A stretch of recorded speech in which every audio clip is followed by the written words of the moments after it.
दोस्तों, मेरा नाम है Prashant Jain, AIR42 JEE 2008 BTech IIT Bombay, expert faculty of JEE pre-IRMO KVP NSCJS ISI and CMI, taught 1 lakh plus students, INCHO gold medalist, author of multiple books। तो दोस्तों,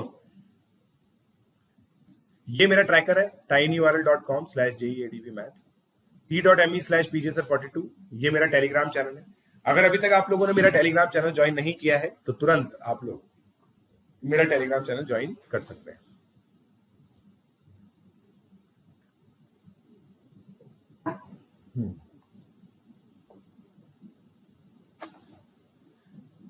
live classes, weekly test, structured courses, unlimited access, personal guidance, test analysis, expert guideline, study material, study plan.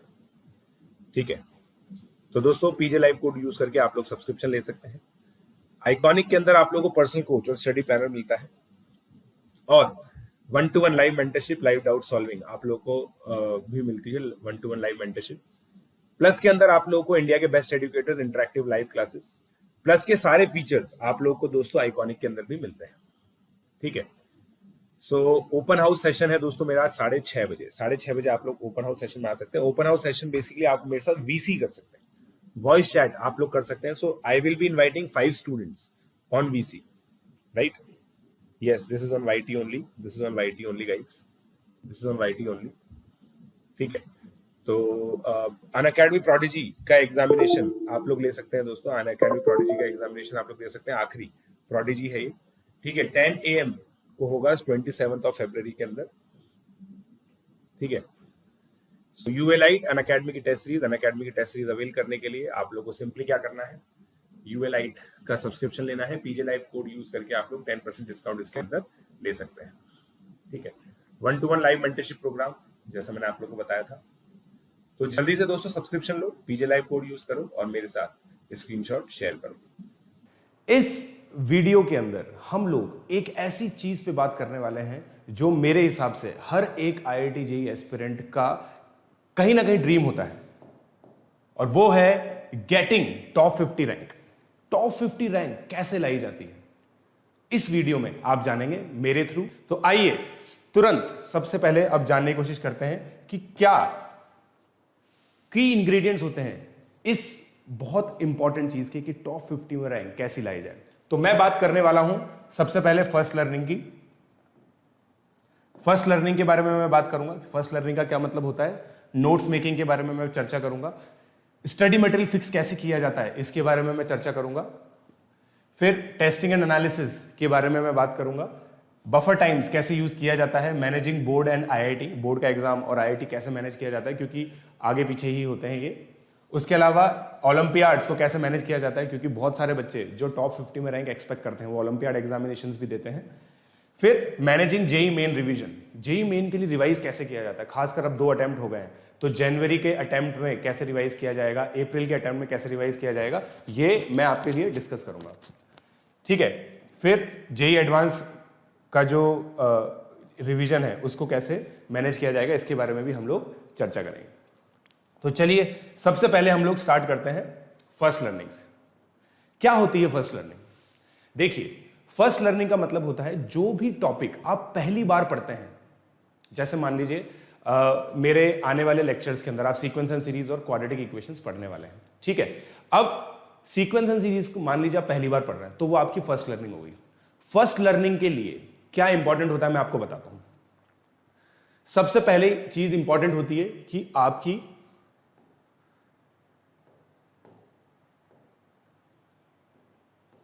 एक separate copy होनी चाहिए।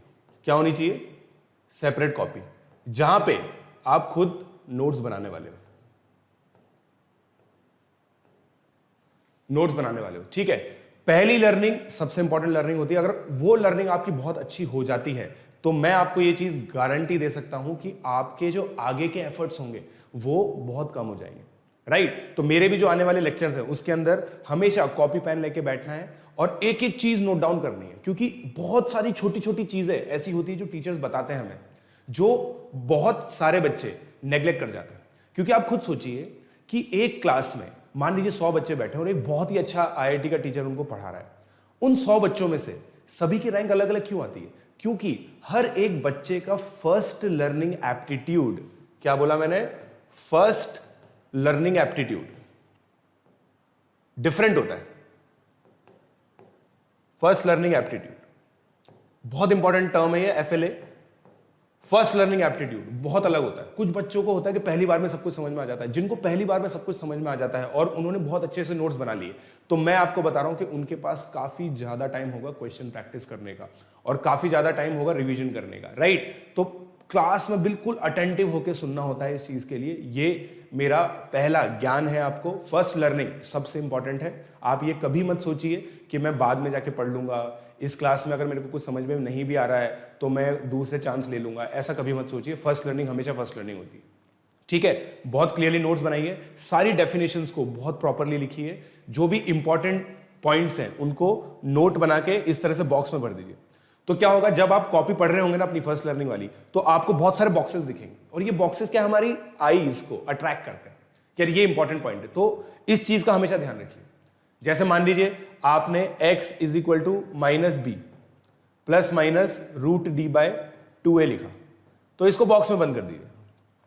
अब ये quadratic formula आपको हमेशा याद रहेगा, राइट। तो ये मेरी तरफ से फर्स्ट लर्निंग है। बहुत सबसे इंपॉर्टेंट चीज होती है, बहुत ध्यान से कॉन्सेंट्रेशन से सुनना है। और एक चीज जो सबसे इंपॉर्टेंट है, एक भी क्लास मिस नहीं करनी।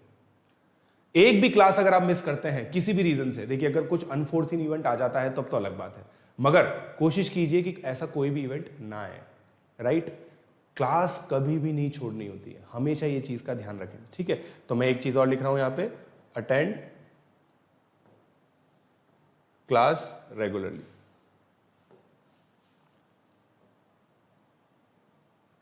ठीक है, तो ये मेरी तरफ से पहला ज्ञान था आपको, फर्स्ट लर्निंग, ठीक है। चलिए मूव ऑन करते हैं।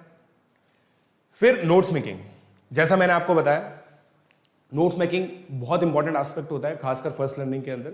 उसके अलावा कभी कभी क्या होता है कि हम कुछ क्वेश्चंस कर रहे होते हैं और उन क्वेश्चंस को करते वक्त हम कुछ ऐसा वर्किंग रूल या फिर ऐसा कॉन्सेप्ट से टकरा जाते हैं जो काफी इंपॉर्टेंट होता है, राइट। क्वेश्चन प्रैक्टिस करते वक्त खासकर मैथमेटिक्स में ये बहुत होता है। मैथमेटिक्स में कुछ शॉर्ट ट्रिक्स होती हैं जो प्रीवियस ईयर जेईई के क्वेश्चंस करने से होती हैं, कभी कोई बहुत स्टैंडर्ड बुक से करने को होती है। तो वहां का जो एस्पेक्ट है आप उसको अपने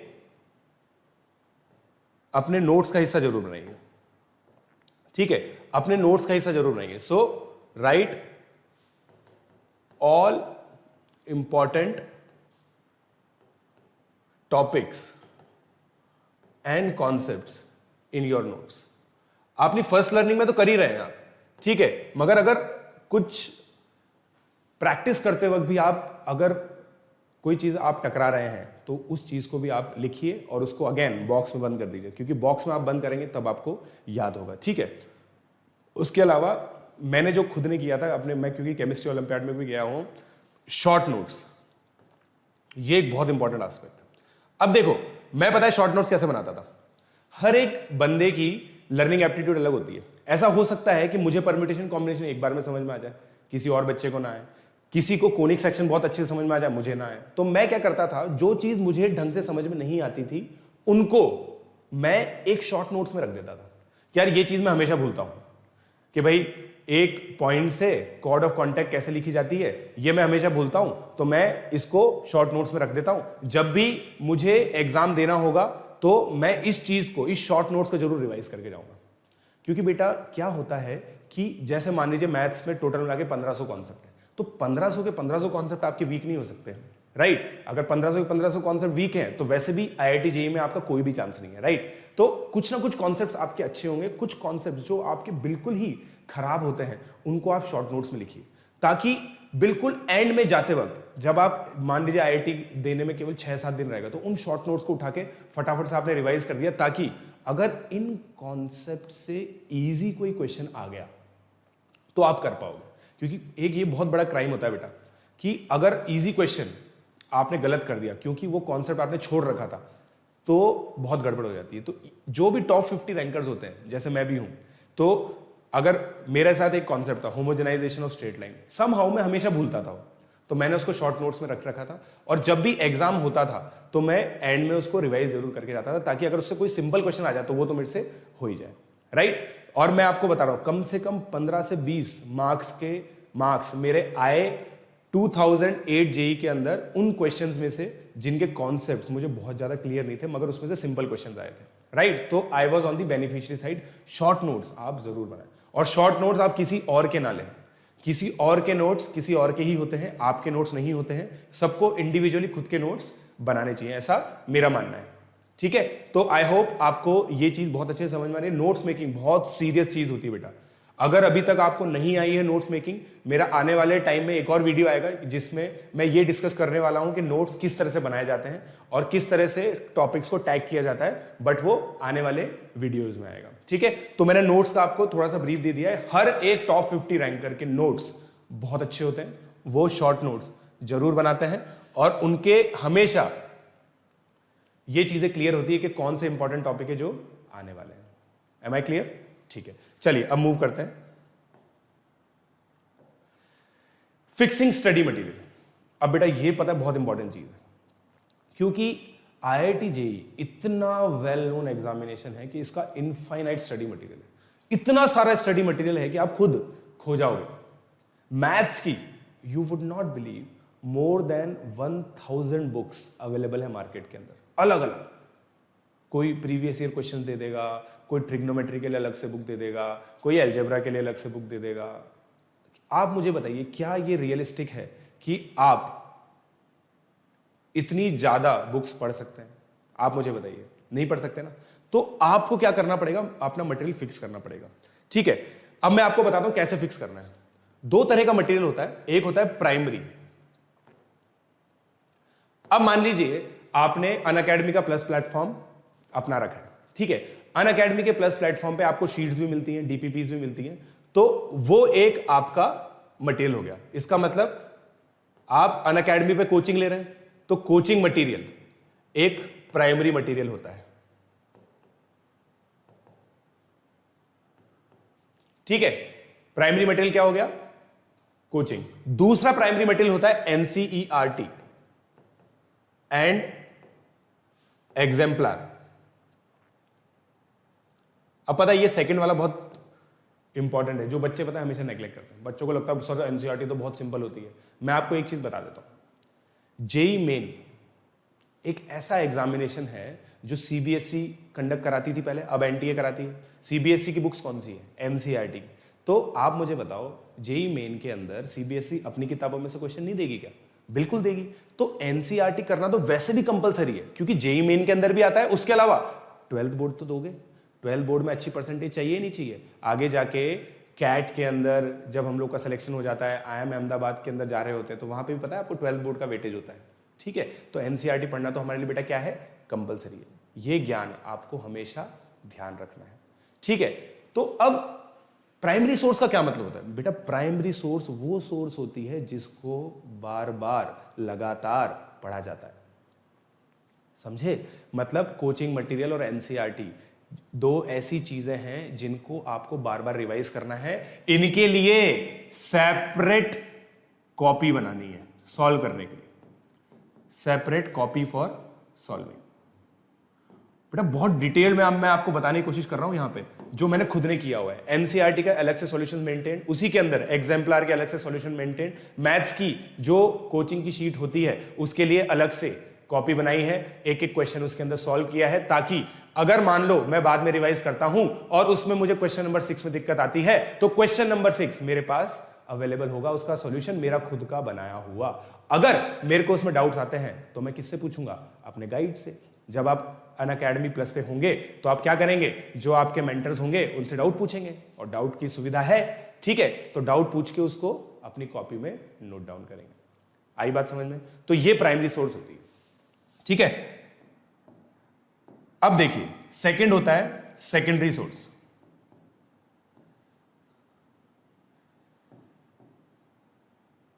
सेकेंडरी सोर्स का बहुत लिमिटेड यूज होता है। मान लीजिए आपको sum and difference of trigonometric ratio समझ में नहीं आया। मान लो ये पर्टिकुलर टॉपिक आपको समझ में नहीं आया, आपने अपने मेंटर से पूछा कि सर मैं ये टॉपिक कहां से पढ़ूं? मुझे प्राइमरी सोर्स से पूरा समझ में नहीं आया, आपका लेक्चर मैंने अटेंड किया, मुझे बस फिर भी थोड़ी बहुत गाइडेंस की रिक्वायरमेंट है, कुछ कॉन्सेप्ट पढ़ना है। ठीक है भाई, आपके मेंटर ने आपको बोला कि बेटा आप एक काम करो, ये फला बुक पढ़ लो, कोई भी एक्स बुक पढ़ लो आप, ठीक है, उस एक्स बुक को आपको उठाना है, वो आपकी सेकेंडरी सोर्स हो गई। क्यों? क्योंकि आपके मेंटर ने बताई है। तो सेकेंडरी सोर्स की क्या प्रॉपर्टी होती है बेटा? Recommended by mentor, recommended by mentor. ये रिकमेंडेड बाय मेंटर होनी चाहिए, तभी काम बनेगा, वरना काम नहीं बनेगा। कुछ भी रैंडमली उठा के पढ़ोगे तो अगेन बता दूं मैं, समुद्र है, इसकी गहराई कभी नहीं नाप सकता है, कोई नहीं नाप पाया, आप भी नहीं नाप पाओगे। ठीक है, ये हो गया आपका रिकमेंडेड बाय। अब रिकमेंड कर दिया, अब आपने मान लो बुक खरीद ली, अब पूरी बुक सॉल्व करनी है क्या आपको? नहीं, it should have a definite start and and.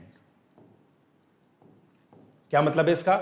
आपके मेंटर ने आपको बताया कि आपको क्या करना है, ट्रिग्नोमेट्रिक रेशियोज का सम एंड डिफरेंस उसमें से पढ़ना है। तो स्टार्ट मिल गया आपको कि भाई आपको वो पढ़ना है, एंड क्या है, उसमें से कुछ क्वेश्चन सॉल्व कर लो, समझ के क्वेश्चन सॉल्व कर लो, खत्म। उसके पहले के 100 पेज या उसके बाद के 600 पेज से आपको कोई मतलब नहीं है, जब तक आपके मेंटर आपको नहीं बोलते।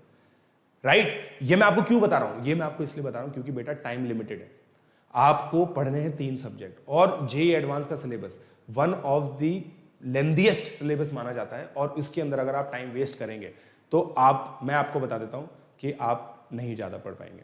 ठीक है, हमेशा मेरा कहने का मतलब है, जो बॉटम लाइन है वो ये है, क्वालिटी ओवर क्वांटिटी।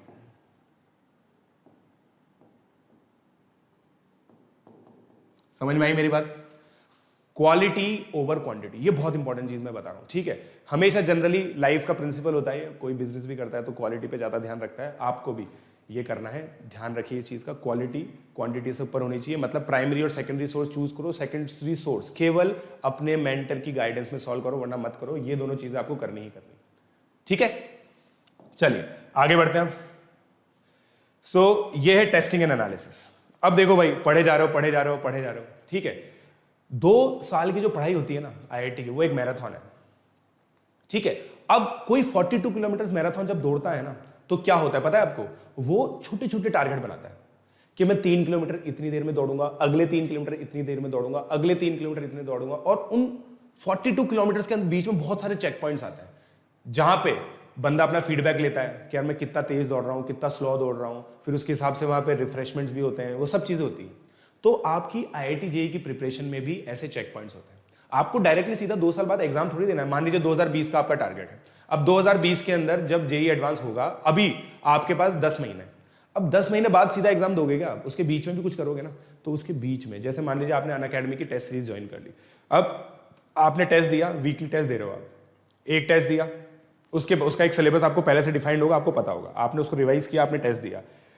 टेस्ट देने का एक टेम्परामेंट होता है, आप हमेशा टेस्टिंग के अंदर कुछ पैटर्न बनाते हो। जैसे मान लीजिए आपने पैटर्न बनाया कि भाई मैं केमिस्ट्री पहले सॉल्व करूंगा, फिजिक्स सेकंड नंबर पे सॉल्व करूंगा, मैथ्स थर्ड नंबर पे सॉल्व करूंगा। सबका अपना अपना पैटर्न होता है।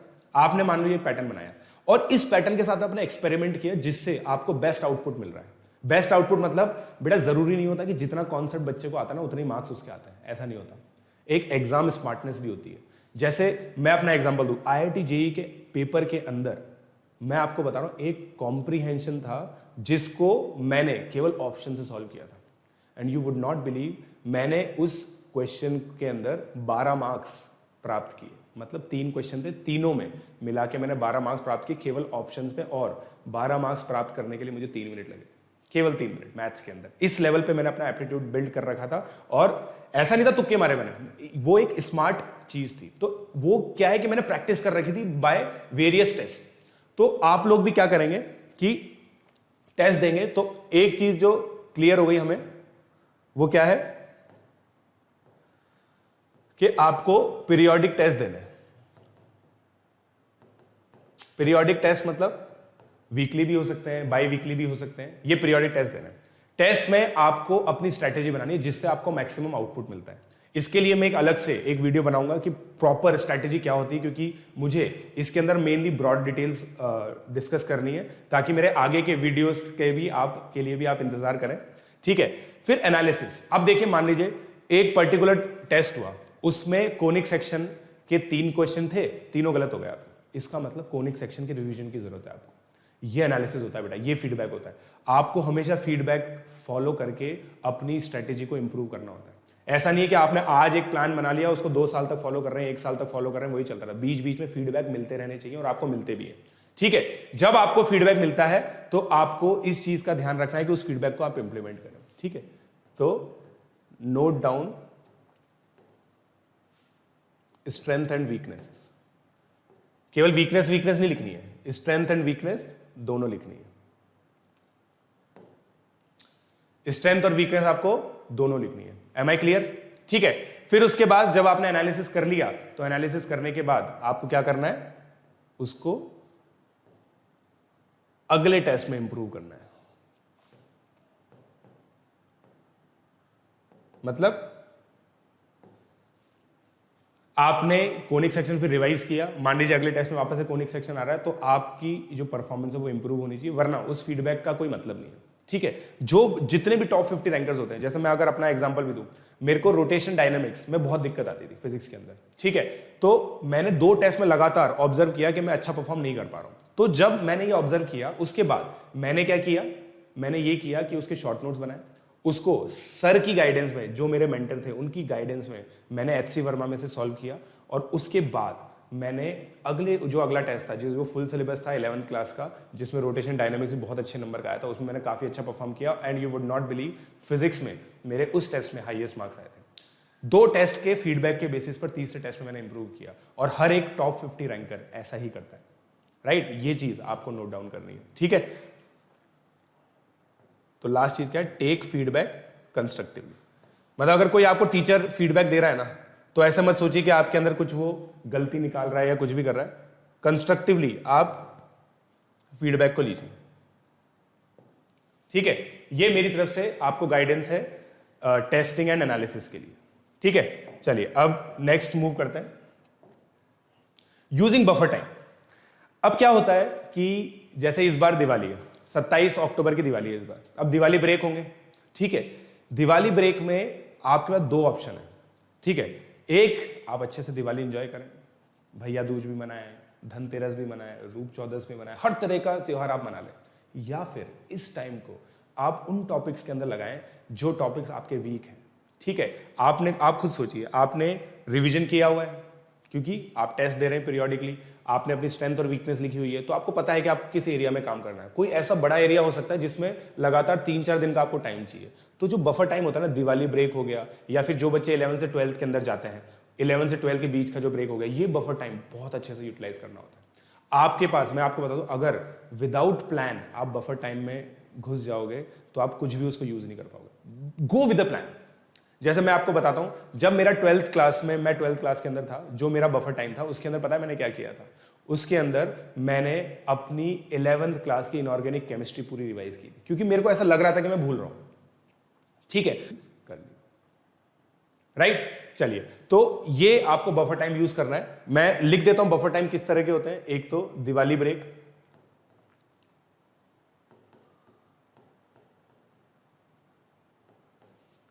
ठीक है, गवर्नमेंट हॉलीडेज, इंडिपेंडेंस डे वगैरह हो गया। अब देखिए, मैं ये नहीं कह रहा कि आप पता है उन दिन भी पढ़ते रहिए, थोड़ा सा एंजॉयमेंट करना जरूरी है, मगर प्लीज प्लान आउट कीजिए। अगर आप प्लान आउट करेंगे ना तो आपकी वीकनेसेस बचेंगी नहीं। ठीक है, उसके अलावा 11th to 12th, फिर जेई मेन 1 एंड बोर्ड्स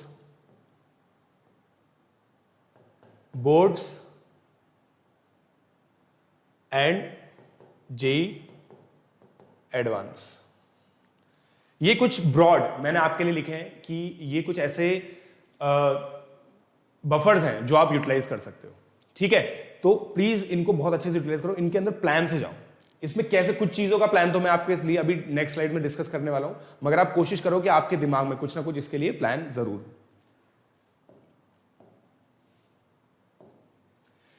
चलिए भाई, पहला बफर टाइम जैसे मैंने बताया, बोर्ड्स और आईआईटी जेई कैसे मैनेज करनी है। अब आप देखो, जेई मेन का एग्जामिनेशन दे चुके होंगे जनवरी में, उसके बाद आपके स्कूल्स में प्रैक्टिकल्स होंगे, और प्रैक्टिकल्स के बाद आप बोर्ड एग्जामिनेशन की तैयारी कर रहे होंगे। अब एक आइडियल स्टूडेंट बनाता हूं। मैं आपको बता रहा हूं, मेरी 12th बोर्ड के अंदर 90% आई थी, जो कि काफी रेस्पेक्टेबल परसेंटेज मानी जाती है। बहुत एक्सेप्शनल नहीं मानी जाती, मगर रेस्पेक्टेबल मानी जाती है। ठीक है, तो मेरी 90% आई थी 12th बोर्ड में। अब आप मेरी एडवांटेज सोचिएगा, मैंने फिजिक्स, केमिस्ट्री, मैथ्स की एनसीईआरटी तो पूरी सॉल्व कर रखी है 11th और 12th क्लास की। ठीक है, उसमें मैंने ये भी देख रखा है कि सॉल्व एग्जाम्पल में कि भाई आंसर लिखते कैसे हैं, ये भी मैंने कर रखा है। अब मेरे साथ प्रॉब्लम क्या है, केवल 2 सब्जेक्ट की, 4th और 5th सब्जेक्ट की। 4th और 5th सब्जेक्ट के अंदर क्या करना होता है, उसको पढ़ना होता है। 4th सब्जेक्ट तो इंग्लिश ही होता है। इंग्लिश आपने 10th तक कंटिन्यू कर रखी है, तो ग्रामर पार्ट तो आपका हो ही जाएगा। उसके अलावा लिटरेचर के लिए बहुत एम्पल रिसोर्सेज अवेलेबल है, या फिर आप किसी टीचर की हेल्प ले सकते हैं जो आपको सॉल्व करा दे। इनफैक्ट अनअकैडमी पे काफी सारे ऐसे कोर्सेज हैं जिससे 12th बोर्ड आप बहुत इजीली मैनेज कर सकते हैं। 5th सब्जेक्ट इकोनॉमिक्स हुआ, कंप्यूटर हुआ, फिजिकल एजुकेशन हुआ, जो भी आपका 5th सब्जेक्ट है वो भी आपको मैनेज करना है। फिजिकल एजुकेशन एक जनरली ऐसा सब्जेक्ट है जिसका सिलेबस बहुत कम होता है। आप लोगों ने वो अभी भी 5th सब्जेक्ट का आप ध्यान रख ही रहे होंगे, तो उसकी स्ट्रेटेजी भी आपको उसी हिसाब से बनानी है।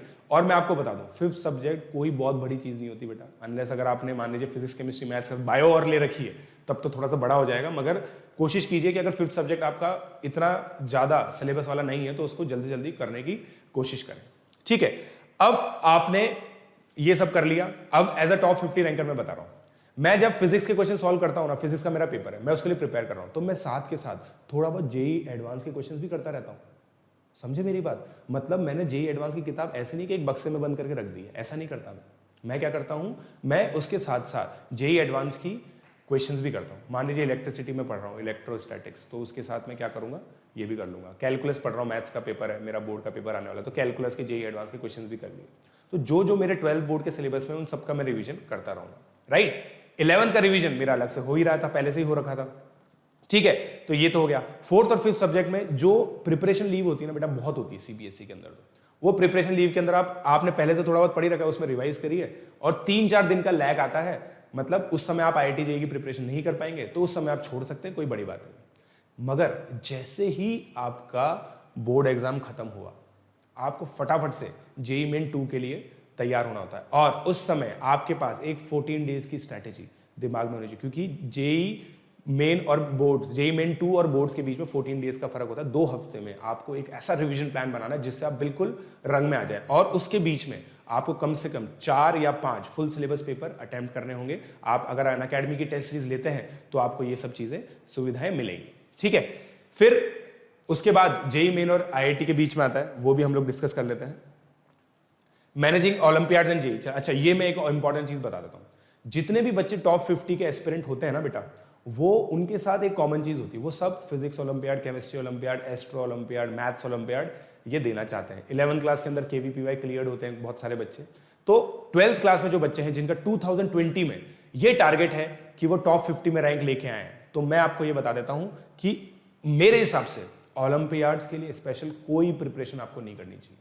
ये मैं आपको गाइडेंस दे रहा हूं क्योंकि मैंने भी केमिस्ट्री ओलंपियाड के लिए कोई स्पेशल प्रिपरेशन नहीं की थी। केमिस्ट्री और फिजिक्स आप ऑप्ट कर सकते हैं, साथ के साथ दे सकते हैं। वो इसलिए दे सकते हैं क्योंकि उसका जो सिलेबस है वो इनलाइन होता है। जेईई एडवांस का जो सिलेबस है और जो फिजिक्स और केमिस्ट्री का सिलेबस है वो बहुत इजी होता है, और पहला स्टेज तो बिल्कुल इजीली हो जाता है, सेकंड स्टेज थोड़ा सा डिफिकल्ट होता है, मगर उसके लिए भी आपको स्पेशल प्रिपरेशन नहीं करनी। मैं आपको ये गाइडेंस इस कॉन्टेक्स्ट में दे रहा हूं कि टॉप 50 में आपको रैंक लानी। कुछ बच्चे एक्सेप्शनल होते हैं, वो दोनों मैनेज कर लेते हैं, मगर मैं आपको बता देता हूं, मैंने कोई भी स्पेशल तैयारी नहीं की थी केमिस्ट्री ओलंपियाड के लिए। सिलेबस के साथ साथ जो चीजें वो पढ़ के गया था, उससे हो जाता है अगर आपके कॉन्सेप्ट्स क्लियर हैं तो, मगर स्पेशल कुछ भी अलग ना करें। ठीक है, ये चीज आप लिख लीजिए, मतलब नोट कर लीजिए, do not hamper JEE for Olympiads.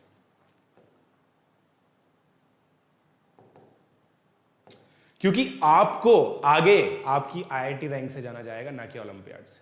मैं आपको बताता हूं, मैं जब गया था आईआईटी बॉम्बे के अंदर, बहुत सारे बच्चे मुझे मिले, बहुत सारे ओलंपियाड मेडलिस्ट थे, मगर AIR 42 केवल एक ही था, वो था मैं। तो इस चीज को ध्यान रखिए और आगे भी लाइफ में ये बहुत काम आता है। ठीक है, चलिए, तो ये अपन ने अब मैनेजिंग ओलंपियाड्स एंड जेईई कर लिया। अब जेईई मेन रिवीजन की बात कर लेते हैं। जो टॉप 50 रैंकर्स होते हैं उनकी सबसे पता यूएसपी क्या होती है, रिवीजन। रिवीजन का कैसा सॉलिड मैकेनिज्म होता है उनके पास कि मजा आ जाता है। अब आप सोचिए, मैंने अपने सारे नोट्स लिख रखे हैं, मेरी सारी स्ट्रेंथ वीकनेस मेरे पास है, मेरे सारे शॉर्ट नोट्स मेरे पास है। अब मैं 14 दिन की स्ट्रैटेजी भी बना सकता हूं, 7 दिन की स्ट्रैटेजी भी बना सकता हूं, 1 महीने की स्ट्रैटेजी भी बना सकता हूं। नवंबर तक आपको कोशिश करनी है कि आपका जेई मेन का सिलेबस कंप्लीट हो जाए। दिसंबर को आपको पूरा यूज करना है किसके अंदर, जेई मेन और एडवांस की, जेई मेन का रिवीजन में। सबसे पहले तो जेई मेन ही आएगा, तो जेई मेन के रिवीजन में आपको यूज करना है। आपने जेई मेन का रिवीजन कर लिया, ठीक है, दिसंबर में पूरी स्ट्रैटेजी बना ली, 1 महीना है, और आपका मान लीजिए 9 जनवरी को एग्जाम है, ठीक है। उसके अंदर आपको कम से कम 5 से 6 फुल सिलेबस पेपर देने हैं ऑनलाइन मोड में, सीबीटी कंप्यूटर बेस्ड टेस्ट आपको कम से कम 5-6 देने, ताकि आपको वहां पे जाके कोई सरप्राइज ना मिले, राइट। तो ये चीज आपको ध्यान रखनी है, ठीक है। रिवीजन कैसे होगा इसकी ब्रॉड मैं अलग से एक वीडियो बनाऊंगा, मगर मुद्दे की बात क्या है, special plan should be there, should be there. और इस चीज के अंदर ये चीज ध्यान रखो, मेंटर्स की गाइडेंस होनी जरूरी है। ऐसा आप कोई सर्वज्ञाता नहीं हो, अभी आप बच्चे हो, आपको मेंटर्स की रिक्वायरमेंट होगी, तो रिवीजन प्लान जो भी बनाओ मेंटर्स की गाइडेंस में बनाओ। क्लियर? अनअकैडमी प्लस प्लेटफॉर्म पे जो भी आपके मेंटर्स हैं उनसे आप इसको डिस्कस करो, ठीक है। अब लास्ट आता है मैनेजिंग जेई एडवांस रिवीजन, ठीक है। अब आप आ गए हैं अप्रैल मंथ के अंदर, ठीक है। अप्रैल मंथ में जेई मेन 2 दे दिया है आपने, आपका सब बहुत अच्छा स्कोर है। जो भी टॉप 50 में रैंकर्स होते हैं उनका जनरली 300 स्कोर तो होता ही है, जिनकी टॉप 50 में प्रोबेबल रैंक आनी होती है। तो 300 स्कोर आ गया आपका, आप बिल्कुल खुश हो, हैप्पी हो, ठीक है। अब आपके पास बचे हैं टोटल मिला के 35 डेज। 35 डेज में आपको जेई मेन और एडवांस के बीच का टाइम यूटिलाइज करना है। अब देखो, जेई मेन में बेटा कुछ चीज़ें अलग होती हैं, जैसे मैथ्स के अंदर अगर मैं बात करूं, मैथमेटिकल रीजनिंग अलग चैप्टर होता है, उसके अलावा स्टैटिस्टिक्स अलग चैप्टर होता है, कुछ एस्पेक्ट्स ऐसे होते हैं जो अलग होते हैं, तो वो चीज़ अब खत्म हो गई है। जेई एडवांस में भी कुछ अलग होता है, राइट। तो जेई एडवांस का जो सिलेबस में डिफरेंस है, पहले तो उसको रिवाइज करो। अगेन जेई एडवांस के बहुत सारे मॉक टेस्ट देने जरूरी है, 6 कम से कम आप मॉक टेस्ट दो, कंप्यूटर बेस्ड टेस्ट। और उसके अंदर आपको ये ध्यान रखना है कि 9 से 12, 2 से 5, इसमें जो टेस्टिंग होती है, आईआईटी की जेई की जो टेस्टिंग है ना, पता है वो भी मैराथन है। किसी बच्चे का फर्स्ट टेस्ट अच्छा हो जाता है, किसी बच्चे का सेकंड टेस्ट अच्छा हो जाता है, ठीक है।